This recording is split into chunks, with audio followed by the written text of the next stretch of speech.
Before humanity, the most severe diplomatic incident in galactic history involved a misplaced comma. After humanity, it involved bare ass and a universal bounty. The Varan diplomats' throat sacks were already pulsing crimson before humanity's ambassador even reached the podium.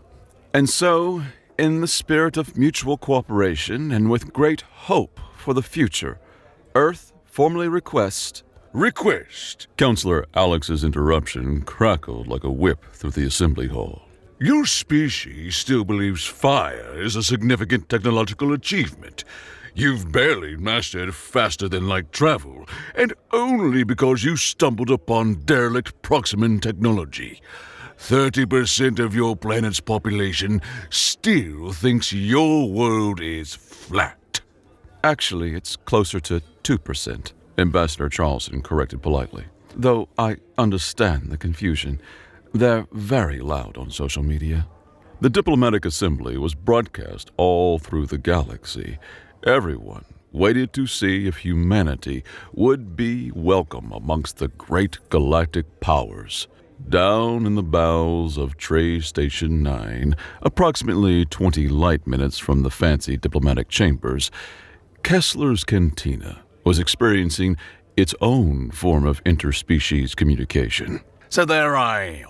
Draken, the Unbroken, slurred, his third arm gesturing wildly enough to knock over someone's drink. Face to face with one of these humans. It's screaming, showing its little blunt teeth, and I'm thinking, this is the apex predator? This is what scared off the Proximan scouts?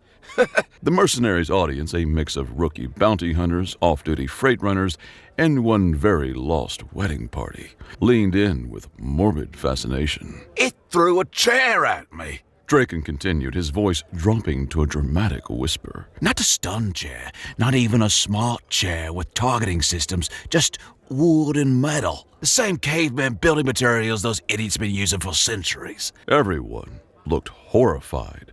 A few idiots in the crowd gasped. Behind the bar, Reggie Daniels methodically polished a glass that had been cleaned 10 minutes ago and tried to hide his laugh, as if the current seats they were all sitting in weren't also wood and metal. But because humans were new to the galactic scene, everything humans did was wrong or scandalous in some way. Reggie's hands moved with the kind of muscle memory that came from decades of the work. But everyone watching carefully might have noticed how his knuckles whitened slightly when Draken called humans idiot cavemen. The scars on those knuckles told their own stories. Jagged ones from broken bottles, clean ones from knives, and one peculiar crescent shape that looked suspiciously like a bite mark. On the dozen screens scattered around the bar, humanity's first contact continued its descent into diplomatic disaster. Reggie turned his attention back to the screen. Your technology is held together with adhesive strips. Another counselor chimed in. The Bathari representative didn't bother hiding his amusement. Your most advanced artificial intelligence loses at strategic games to your own offspring. Your primary form of global communication is pictures of cards. To be fair, Ambassador Charleston maintained her professional smile, though her assistant noticed her left eye had developed a slight twitch. Our cats are very photogenic. You still haven't cured death. Alex's throat sacs reached maximum inflation. How can we consider you for council membership when you haven't even achieved basic immortality? The bar patrons winced collectively. Even the methane breathers in their isolation suits seemed to feel the burn. Reggie sighed. Draken, lost in his own narrative, hadn't noticed the room's attention shifting to the screens. But here's the best part. They're pack animals, right? Hurt one and they all go insane. Now, I accidentally stepped on one of their little dogs. And suddenly, the whole building wants my head. They're throwing bottles, screaming their primitive heads off. And one of them, I swear, on my nest mother's grave. tried to stab me with a sharpened eating utensil. What kind of eating utensil? Asked a rookie, mandibles clicking nervously. They call it a fork. 4 parallel spikes on a handle. Absolutely barbaric. Draken shuddered theatrically. That's when I knew the Earth quarantine was justified. 100 cycles of isolation? Should have been permanent. Any species that turns eating implements into weapons is too dangerous for civilized space. A bottle slid down the bar with perfect accuracy, stopping exactly in front of Draken. The expensive stuff, Altarian whiskey, aged in the gravitational field of a neutron star. Compliments of the house, Reggie said quietly, for surviving humanity's worst. Draken raised the bottle in a mock salute. Finally, someone who appreciates what I went through. You know, I still have nightmares about that music. Rhythmic screaming over percussion. They call it, death metal. Death metal! They literally named a music genre after entropy and minerals. Draken was so drunk it seemed lost on him he was even conversing with the very species he was complaining of. Sounds traumatic, Reggie agreed, his voice carefully neutral. A few regulars who knew him well caught something else underneath. The same tone he used right before bar fights turned educational. On screen, Ambassador Charleston had stopped pretending to smile. Counselors, with all due respect. Respect? Alex's voice shifted to absolute mockery. Your species still engages in recreational violence. You poison yourselves with ethanol for amusement. You've weaponized everything from split atoms to sound waves. The only reason we're even having this discussion is because the Proximate Empire marked your system as a navigation hazard, and galactic law requires us to assess any species that achieves FTL travel. Even if they achieve it by accident, the Bathari added helpfully. Even if they glue and tape it together, muttered someone else. The human delegation behind Ambassador Charleston had gone very still. So, what you are saying, Ambassador Charleston's voice had dropped to a conversational tone that made her aide step backward, is that this isn't actually a membership hearing. It's a formality. You've already decided we're not worthy. We decided that decades ago, Alex confirmed. The moment we saw your internet. Do you have any idea what percentage of your data traffic is dedicated to arguing about fictional characters' romantic compatibility? Shipping, Charleston said flatly. I'm sorry? It's called shipping, and it's art. Draken banged on the table loudly, drawing everyone's attention back to himself. He was now deeply into his 4th bottle, his stories growing more elaborate. And their weather! Don't get me started on their weather. It's like the planet is actively trying to kill them. Rain that melts things, wind that throws buildings around, and they just live with it. They give the storms names like pets. Oh, here comes Hurricane Rufus. Bet it board up the windows. Insane! You seem to know a lot about Earth, one of the rookies observed. 3 days, Draken said proudly. 3 days on that death world before I extracted myself. Longest any non-human has lasted without diplomatic protection. Actually, Reggie set another glass down with a slight clink. The record is 3 years. Draken scoffed. How would you know, bartender? Because I met a guy on Earth. Reggie continued polishing. I live there. The bar went so quiet, you could hear the station's recycling systems humming. Draken's crest, which had been a confident purple, faded to a sickly beige. Yo! It seemed Reggie's species had finally caught up to Draken's drunken state.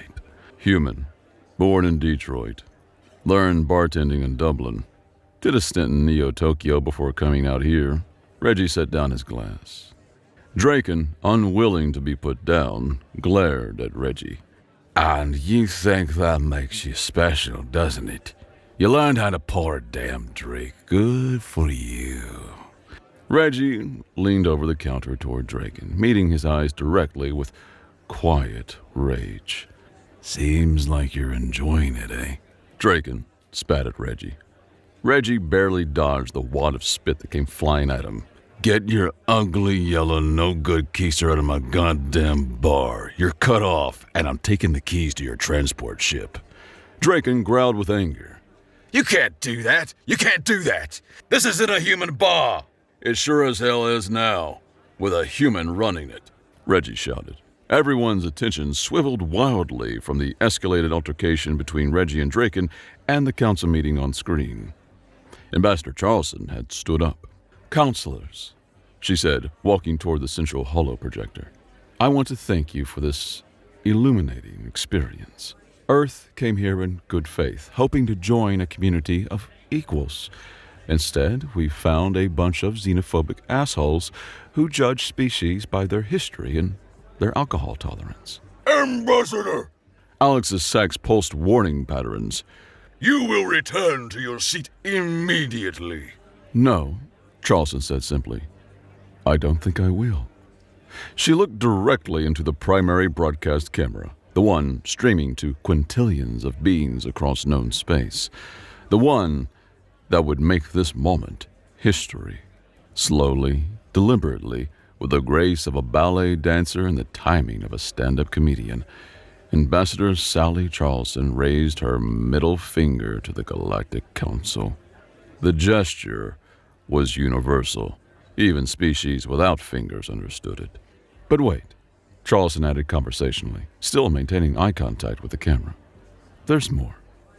She turned around, dropped her perfectly tailored diplomatic pants, and gave the entire Galactic Council humanity's palest, most diplomatic moon. The human delegation, as if they had rehearsed this, they hadn't, but humans are remarkably synchronized in their pettiness, stood as one. Some added their own gestures. One delegate, clearly from Australia, dropped his pants and also mooned the council, while flipping them off with both hands between his legs. They walked out in formation, leaving the different species of counselors in various states of shock, outrage, and in one unfortunate case, stress molting. They cannot get away with this. Guards, put out a bounty. We'll make sure they never leave their pathetic planet again. In Kessler's cantina, the silence stretched like taffy. Then every screen, every datapad, every augmented reality overlay, and 3 people's cybernetic implants lit up with the same message. Universal bounty alert. Species, human, soul 3. Status, kill or capture. Preference, alive. Reward, 50,000 credits per confirmed specimen. Sponsor, classified, council override. Warning, subject considered extremely dangerous. Addendum, approach with maximum force. 53 sets of alien eyes turned toward the bar, toward the scarred bartender who had just set down his polishing cloth with a sigh. Well, Reggie cracked his knuckles, producing a sound like breaking kindling. This is unfortunate. The first bottle came from Draken's table. Of course it did. 20 years of military training guided his throw. Years of bartending guided Reggie's dodge. He caught the bottle one-handed, examined the label with professional disapproval, and sent it back with interest. It caught a Regalian bouncer in what they optimistically called their face, sending him through a table of Octurian traders who'd been minding their own business. The traders, now covered in whatever Regalians leaked when unconscious, joined the fray on principle. Human! Someone screamed, and then Kessler's cantina exploded like a fusion grenade made of bad decisions and worse alcohol. The Vorthan mercenary vaulted the bar, plasma knife humming. Reggie introduced his face to the vintage earth whiskey he had been saving for his retirement. The bottle survived. The Vorthan didn't. Two rookies tried the classic pincer move. Reggie grabbed the soda gun, an ancient Earth invention that most aliens found quaint, and demonstrated why carbonated water at pressure was banned in 15 systems. They went down screaming about chemical weapons and their burning ocular organs. An Exari wrapped her tentacles around Reggie's throat. He grabbed two of them and demonstrated why human joints bent in directions that made other species uncomfortable. She let go, whimpering. Draken himself came over the bar like the veteran he was, military-grade plasma blade in one hand, stunner in the other. Nothing personal, human. 50,000 credits is 50,000 credits. You. Reggie's eyes had gone flat. Oh, it's personal, you haggard, blustering drunk. You primitive weakling. I'm sure the Council wouldn't mind if I just bring in one dead human, Draken chuckled. But the rest can be alive. Reggie's response was a barstool to Draken's crest, followed by commentary on his parentage that the translator refused to parse. The fight spilled into the main floor. Reggie moved like water. 3 decades of mixed martial arts and usually stopping bar brawls suddenly came in handy. He bounced the Centaurian skull off the jukebox. It started playing human jazz. He used an Exari's own tentacles to strangle 2 other bounty hunters. He somehow set 3 different species on fire using nothing but a vintage Zippo and what appeared to be cooking spray. Someone grabbed him from behind and lifted him up, trying to put his arms in restraints. Another alien charged at both of them, and Reggie kicked out his legs. The alien stumbled backward. The arms around Reggie loosened as someone grabbed his captor from behind and started choking him out. Everyone was fighting each other in a chaotic storm of violence and greed. Some bounty hunters were trying to take out the competition. Others were after Reggie specifically, and still others were just happy to fight. The wedding party, wisely, had barricaded themselves in the bathroom. When the dust settled, 23 mercs were down, the bar was destroyed, and Reggie was bleeding from a dozen cuts but still standing. That didn't account for the massive bruises he'd feel later, though. Draken, crawling toward the exit, trailing purple blood, found himself grabbed by the collar. Another bounty hunter jumped on Draken's back and held a broken bottle to his neck, intending to kill him. Reggie felt his stomach flip with concern. Draken was a drunk idiot, and this wasn't a fair fight. Reggie slammed the assaulting alien's head into the wall and kicked him off Draken.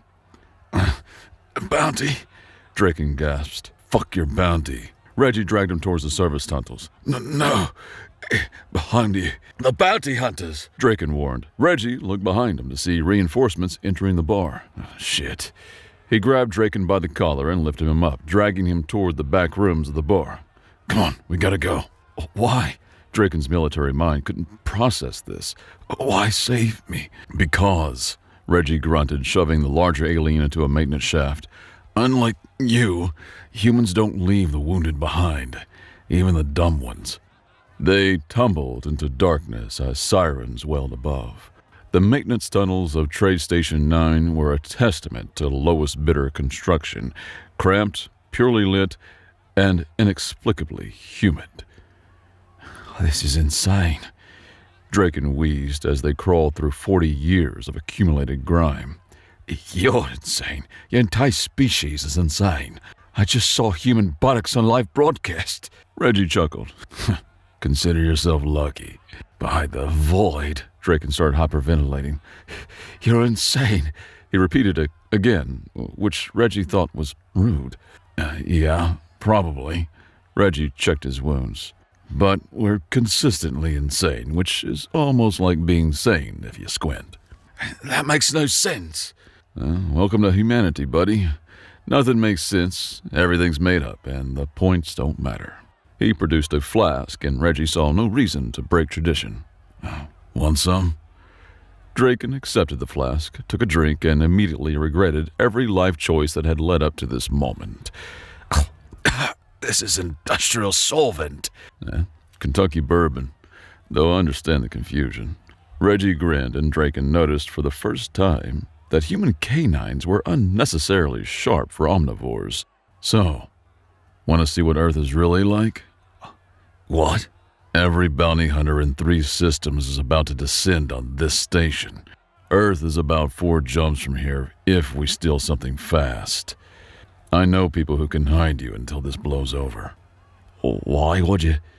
Draken stopped. You're using me as proof that humans are what the Council says. I'm offering you sanctuary on a death world full of emotional support mammals and iced lattes.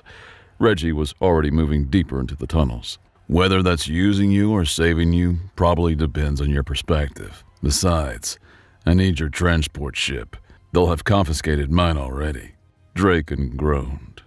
Above them, the station's emergency klaxons mixed with the sound of 50 different species of mercenaries realizing their prey had vanished and their payday with it. Draken looked at the human. Really looked. Past the blood and the scars and the inexplicable decision to save someone who just tried to collect a bounty on his head. Against every instinct 3 million years of evolution had given his species, Draken followed the human deeper into the tunnels. Together, they boarded Draken's ship and fled to Earth. Earth, as it turned out, was exactly as advertised and nothing like Draken expected. The first thing that hit him was the noise. Not the regulated hum of station life or the predictable sounds of properly managed ecosystems, but pure, chaotic cacophony. Birds screamed at each other, insects performed symphonies. Somewhere in the distance, what sounded like a small war turned out to be someone mowing their lawn. Home sweet hell world, Reggie announced as their stolen shuttle touched down in what he generously called his backyard and what Draken would have classified as a crash site with ambitions. A dog, an actual Earth dog, not the genetically perfected comfort animals other species bred, came tearing out of a structure that seemed to be held together by determination and what humans inexplicably called hope. The beast launched itself at Reggie with enough force to topple a lesser being. Draken flinched, remembering his last encounter with Earth canines. "This is Poppy," Reggie said, his voice shifting to the tone humans reserve for creatures they'd die for. "She's a rescue." "From what?" Draken asked, maintaining what he felt was a safe distance. "Everything. 3 legs, 1 eye, and absolutely no fear. Beat cancer. Oh, and she bit a bear once." "A bear?" "Think of a biological tank covered in knives that can climb trees." "And the dog attacked it." "Poppy doesn't understand size differentials. It's her best quality." Reggie scratched behind the dog's remaining ear. "Come on. Family's going to want to meet you. Fair warning, they're armed." The house, and Draken used that term in the loosest possible sense, was a masterclass in human engineering. Theoretically impossible, practically functional, aesthetically criminal.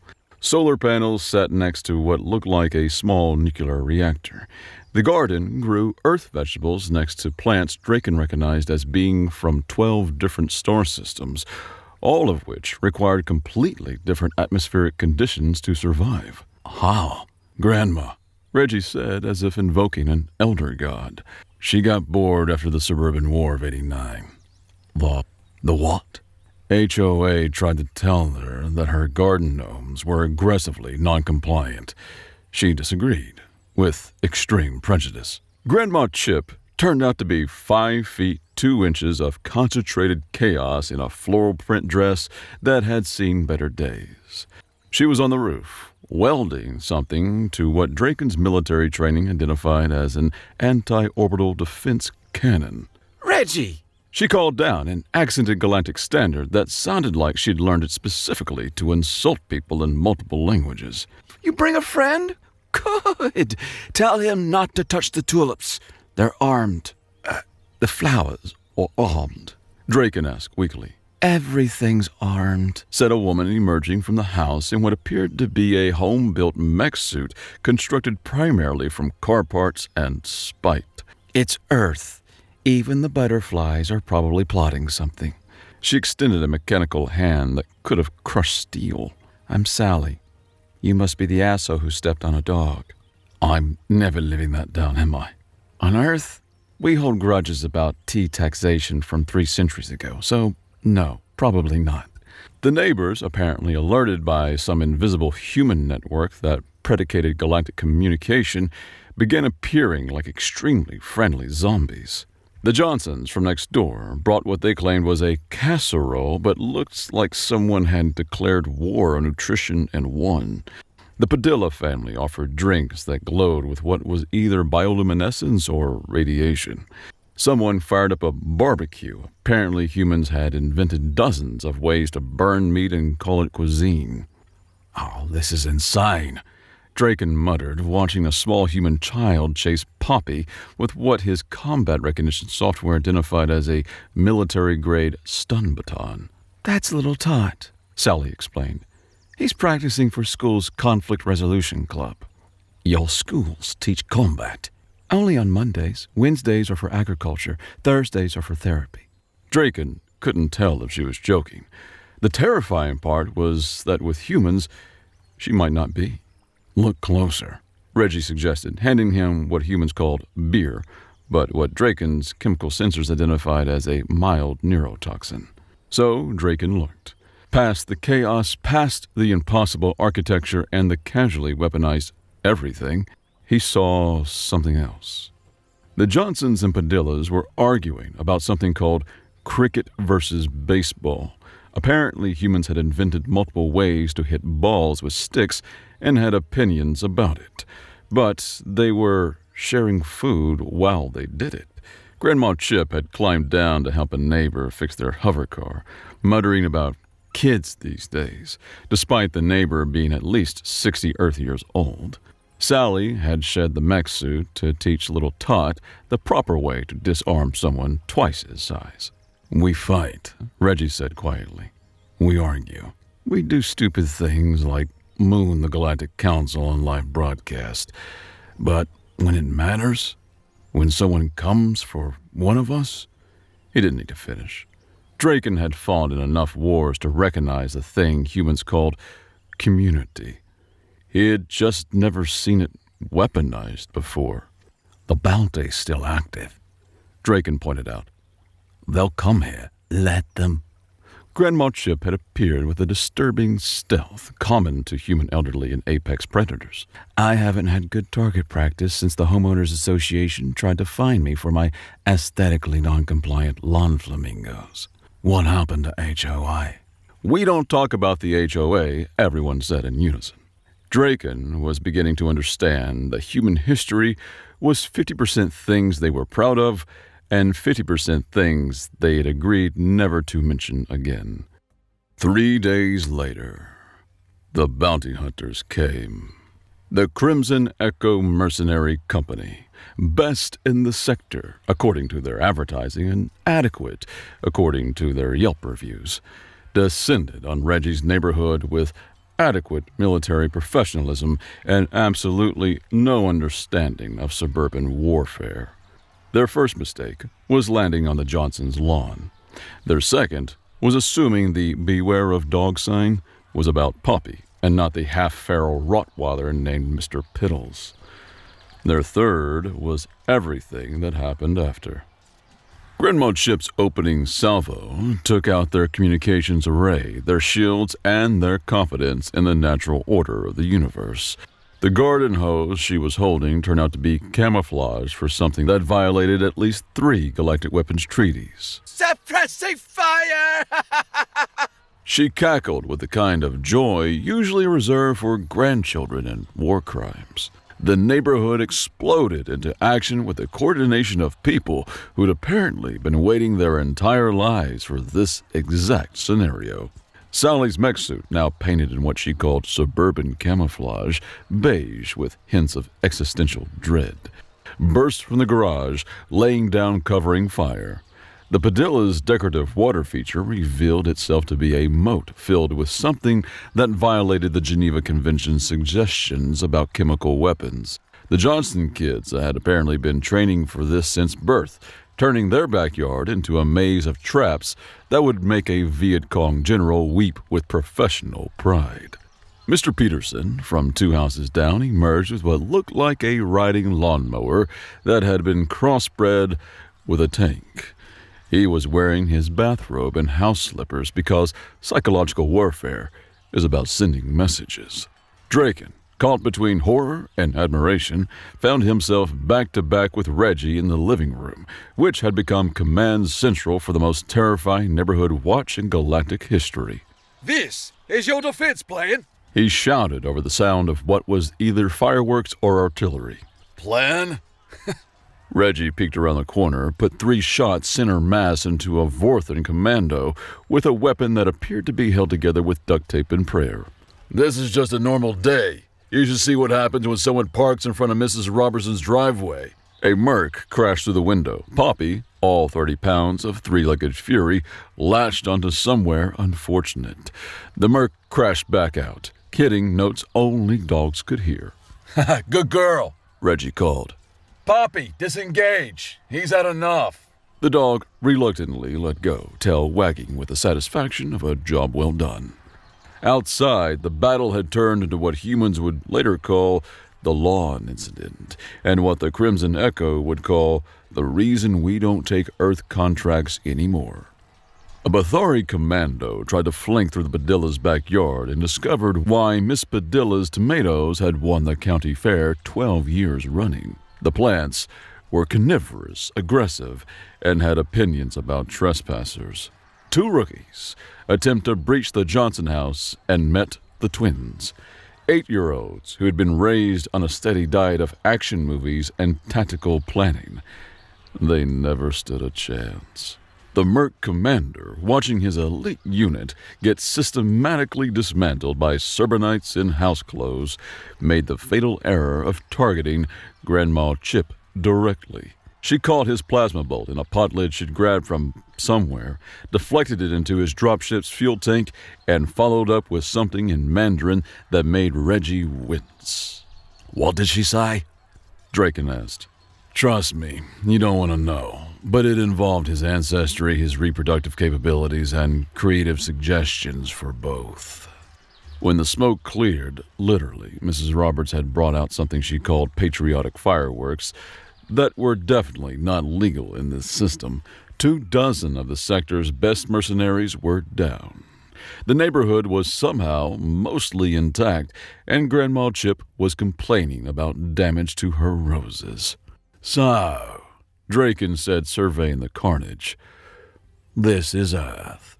This is the suburbs, Sally corrected, stepping out of her mech suit and immediately checking on the tomatoes. You want to see real violence?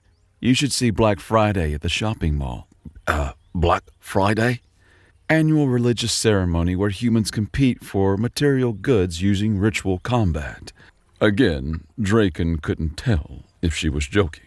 That night, as the neighbors helped clean up and discreetly looted the mercenaries' gear with the efficiency of people who'd clearly done this before, Draken found himself on Reggie's porch, watching Earth's impossible sunset paint the sky in colors his species had no names for. I've fought in wars across half the galaxy, he said finally. I've seen species with technology that could crack planets. But this? He gestured at Grandma Chip, teaching the Johnson twins how to field strip a plasma rifle while Miss Padilla distributed cookies. You people are terrifying. We're not terrifying, Reggie disagreed, handing him another beer. We're human. There's a difference. What difference? Reggie thought about it, absently scratching Poppy's head. Terrifying implies we're trying to scare people. We're not. We're just us, living our lives, loving our dogs, building anti-satellite lasers in our spare time. It's everyone else who decided that was scary. You weaponized a garden hose. Grandma Chip weaponized a garden hose. I just make drinks and try to keep people from killing each other in my bar. You took out $20 with ball supplies. 23. And that's just good customer service. They sat in comfortable silence, watching Poppy chase fireflies through the minefield that used to be a lawn. I owe you an apology, Draken said eventually. And Earth. I've been telling that story for years, making your people sound like primitives. Well, we did chase you with forks. You had guns. Yeah, but where's the fun in that? Reggie grinned. Besides, you stepped on a dog. You're lucky Dimitri only went for the fork. His sister wanted to use the good china. Your species is insane. Yeah, but we're the fun kind of insane. The kind that looks at a hostile universe and says, bet you can make friends with it. The kind that sees a problem and duct tapes a solution. The kind that names storms and adopts predators and turns eating into a social event. We're not just surviving, we're living.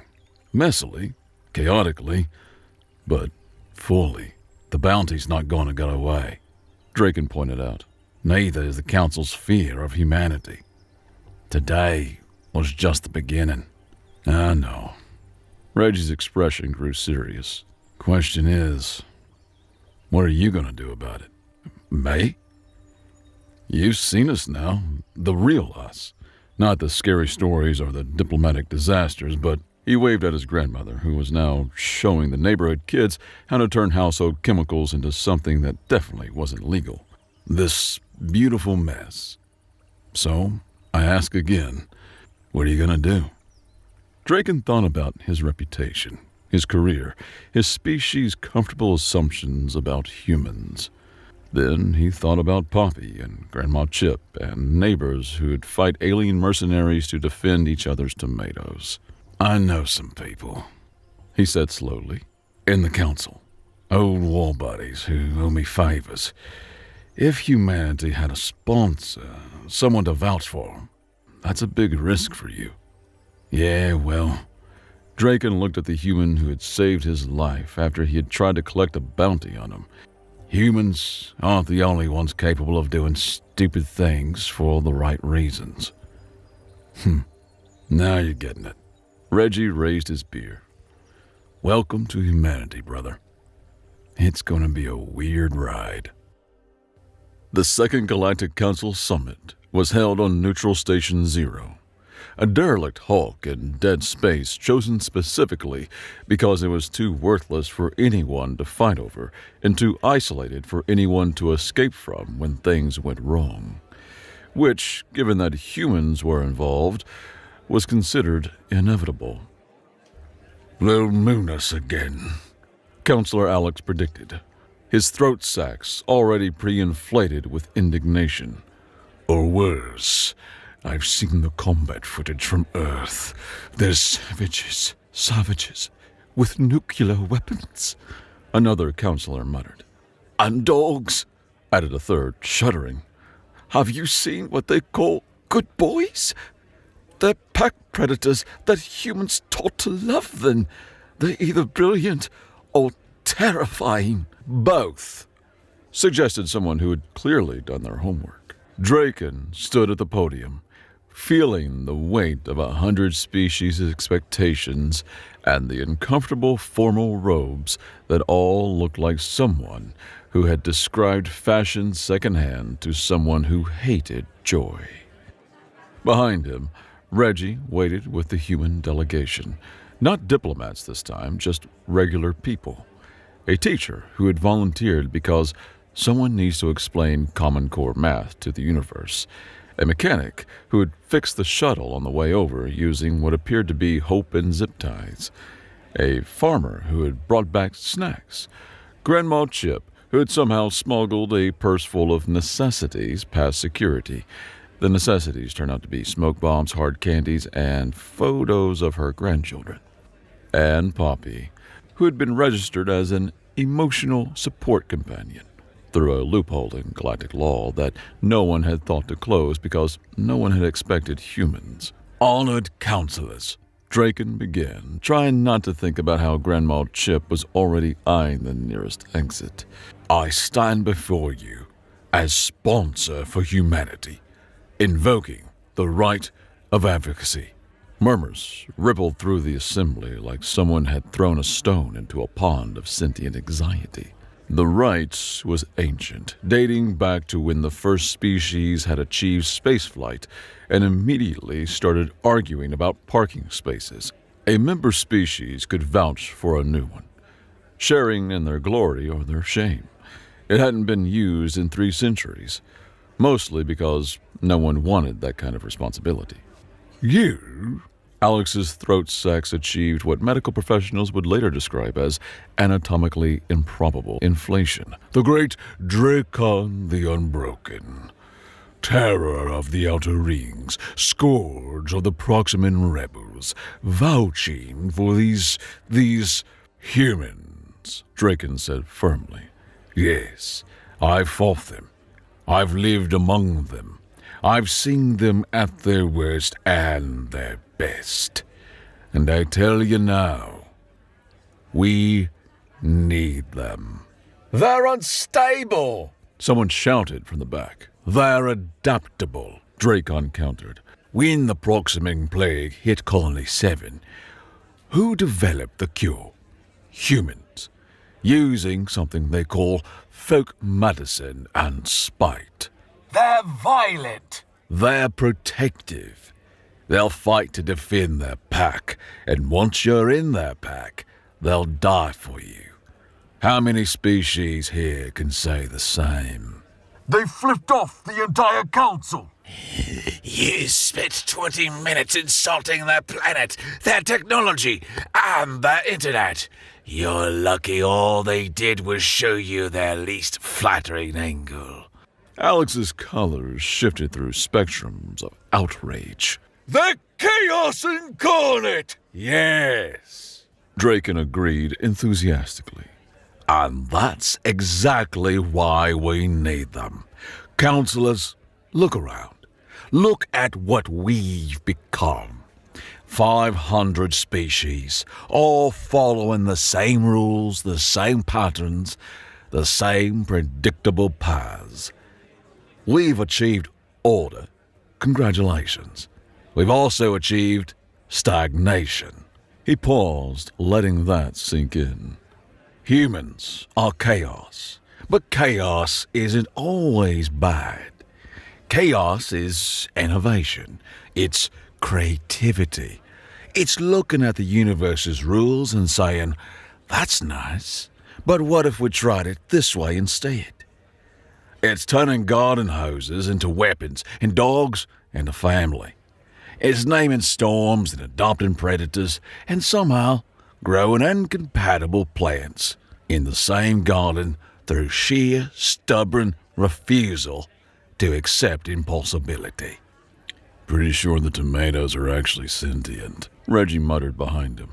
When the Verong Mining Consortium tried to claim Earth's moon, Dracon continued, humans didn't file a formal complaint.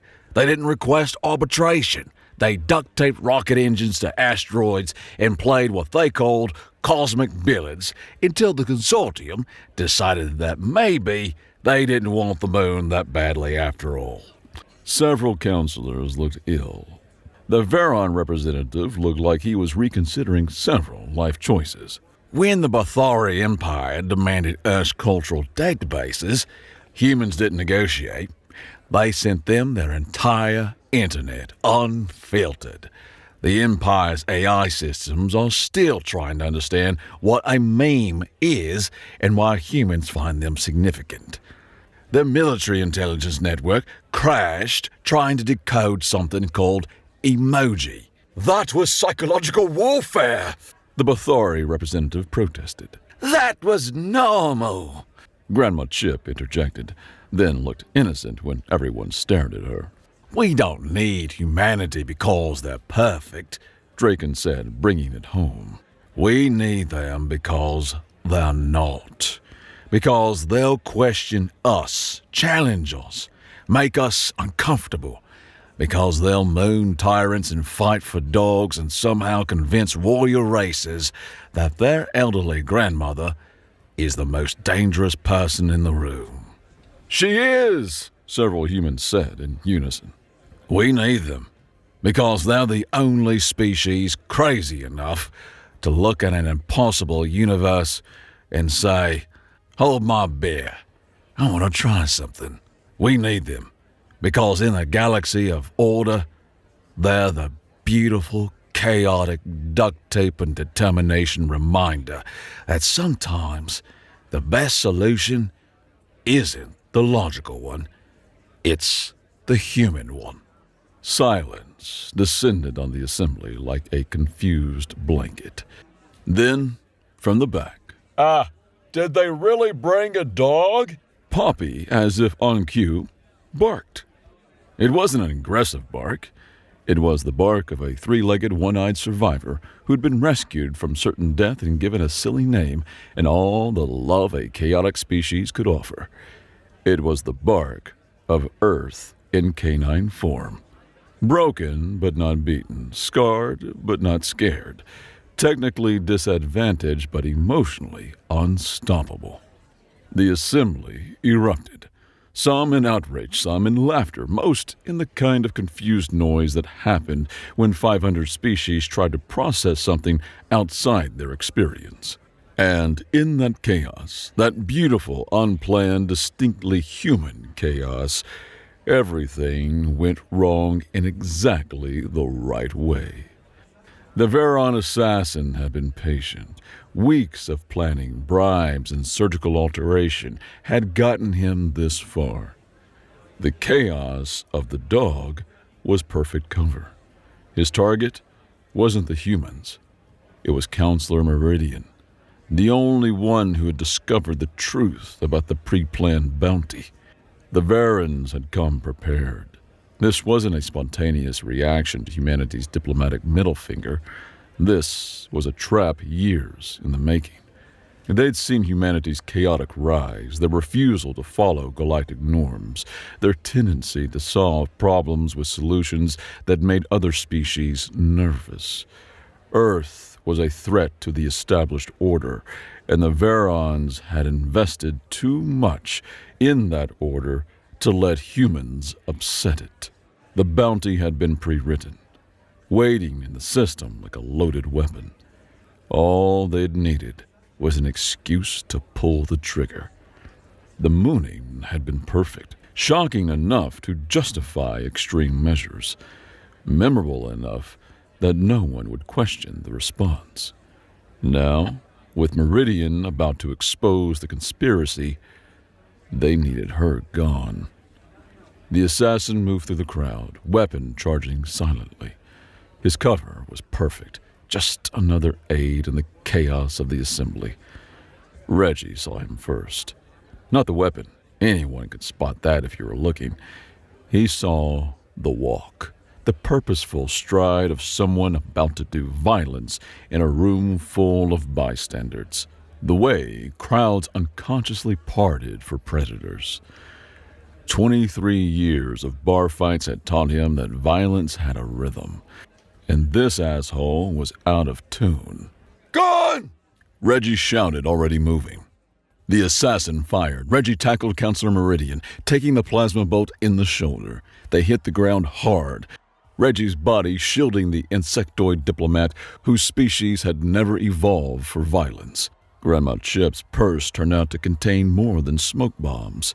The first canister filled the air with dense smoke that somehow smelled like lavender. The second released what she called glitter bombs, but what military scientists would later classify as chaff grenades with psychological warfare applications. Sally, who had somehow fit a collapsible mech suit in diplomatic robes, because of course she had, provided cover fire with stun rounds that may or may not have been calibrated for diplomatic incidents. The teacher organized an evacuation with the efficiency of someone who had handled middle schoolers during fire drills. The mechanic and farmer tag-teamed the assassin, using what appeared to be improvised weapons made from council furniture and pure determination. Poppy bit someone important. Given the chaos, it was unclear which side they were on, but Poppy had made an executive decision and was sticking with it. When security finally arrived, 43 seconds too late as usual, they found the human delegation had already contained the situation, provided first aid, organized witnesses, and somehow made tea? How? Alex demanded, staring at the neutralized assassin, the saved counselor, and the humans casually debriefing each other like this was a normal Thursday. Neighborhood watch. Grandma Chip explained, offering him a hard candy. Very important for community safety. Would you like some tea? It's earth-grown, only slightly radioactive. Counselor Meridian, still shaking from nearly being assassinated, looked up at Reggie, who was being patched up with what appeared to be duct tape and determination. You saved me. A human saved me. Yeah, well, Reggie winced as the farmer applied something that looked medical adjacent to his shoulder.